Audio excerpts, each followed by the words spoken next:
So I am delighted to be out here at Garden Thyme Nursery, and Garden Thyme Nursery is going to actually be at Subaru Garden Dayz today. And normally though it's George that we see, and you're not George. Who are you? I'm his wife Patti, and George will be at Subaru Garden Dayz today, and he's bringing lots of beautiful selections we have here at the nursery. And we're going to go over just a few of them so we can entice people as to what's happening. So let's start right over here. Well, this is a Japanese forest grass. It's just lovely. This is fairly young. So this one's called Sunflare. It has a beautiful yellow foliage. Japanese forest grass grows pretty slowly the first year, but then really fills out. And this texture peeking out and spilling out from under hostas is just a really, really nice combination.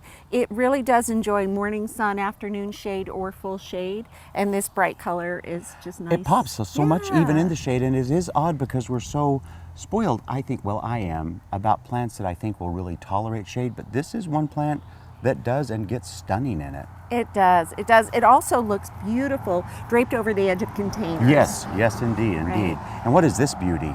So this is Walker Jr. It's a Nepeta or Catmint.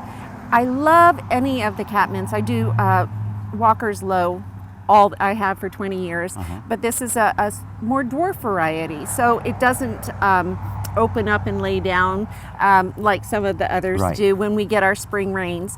So it's pretty compact. Everything I have here is 12 to 20 inches, 24 inches at best.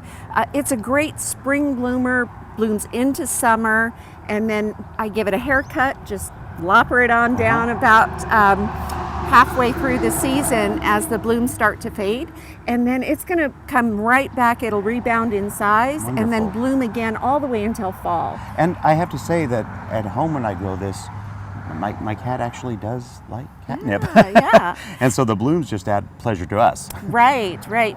It does have a longer bloom time, I think, than lavender does, but from a distance in a garden, it has that appearance. True indeed. And I love that you placed it by this silver beauty. Yes. So this is a beautiful variety of a Spanish lavender. It's called Silver Anouk.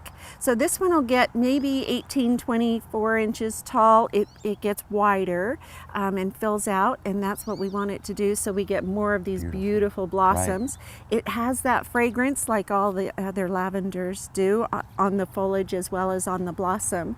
And really the only thing we have maintenance-wise for lavender is around October, when I'm going to go in for the winter. I'll look at where the woody part of my lavender was last year, and I'll give it a tight haircut about an inch or two above that. Each of these little leaves coming out will then make two, so each year I get double the blossom I had year before. And then quickly tell me about this one. What is this one? This one is a bee balm, and it's Monarda Balmy Rose. It just looks like beautiful pink fireworks going off, and all of these I chose these because they're such great pollinators, but all four of these are deer resistant, and in our area we do have quite a few deer, and then the three of these, once they're established, they're pretty drought tolerant as well. Well, there you have it, and this, remember, just a small selection of what will be available today at Subaru Garden Dayz. Thank you so much, Patti. You're welcome.